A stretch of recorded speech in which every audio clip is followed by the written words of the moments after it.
Friends of sociopaths, what was your most uncomfortable moment with them? I met Elliot when I was 14, and he was 12. My mom told me to go be friends with the weird kid down the road because she felt bad for him. As I walked over to his house to ask him to play for the first time, I was building up this image in my head. So by the time I knocked on his front door, I expected to be faced with a kid who was picking his own boogers and rubbing them all over himself, for him to pee all over me. But I was wrong. Very wrong, actually. Because out walked a normal 8-year-old boy who smiled a normal smile.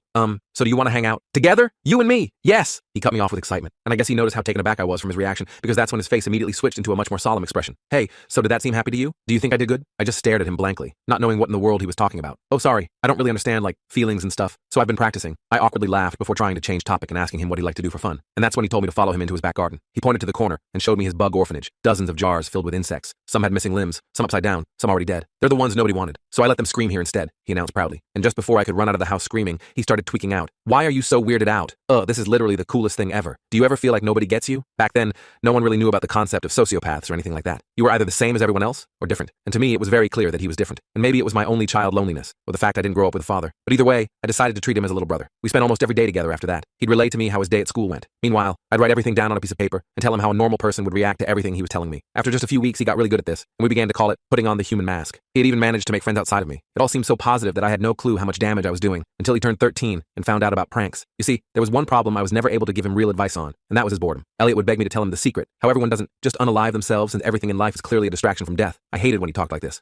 How do you teach a sociopath how to enjoy something? At first, I tried to keep him entertained by letting him pretend to light me on fire, and I'd pretend to be super hurt. I should have known it was just a band-aid solution. I remember visiting him a few days after that and saw a spark in his eyes that I didn't recognize. Alex, guess what? His sudden happiness made me smile until he told me its source. Turns out, he had managed to cut a kid's heavy backpack as he was running for the bus, and he fell like a sack of meat. Elliot then burst out laughing like it was the funniest thing to ever exist. I told him it wasn't funny, expecting him to study my explanation like always. But instead, he just said, dude, I don't care anymore. This is the best I've felt in my entire life. He refused to listen any further, so I just shrugged it off. But then every day for the next week he was coming home with new stories, each worse than the last. And then came the breaking point. He told me he had put plastic shards in a kid's sandwich to see if anyone would notice. And because nobody did, he took a bite and started coughing until red came out. I got up to tell his mom, but then Elliot said if I told anyone, he would make my mom pay for my betrayal. So I just said okay before heading home. After that, I had every intention of cutting him off. But there was one thing I had forgotten to account for, and that was his mom. Because to her, her son had just lost his best friend for no reason. So one day she showed up to my house and invited us to his talent show. And when the day came and we were sitting in the audience, I figured it'd just be a short singing solo, and then I'd never have to see his psychotic ass ever again. But I was wrong. Instead, he took a bird out of a box on the table. He then took a knife, cut it open, and let the red pour out onto the stage. The audience laughed, thinking it was fake. But then he kept going. A second, then a third. By this point, one of the children in the audience was crying, and I myself felt bile begin to rise in my throat. I remember staring into Elliot's face,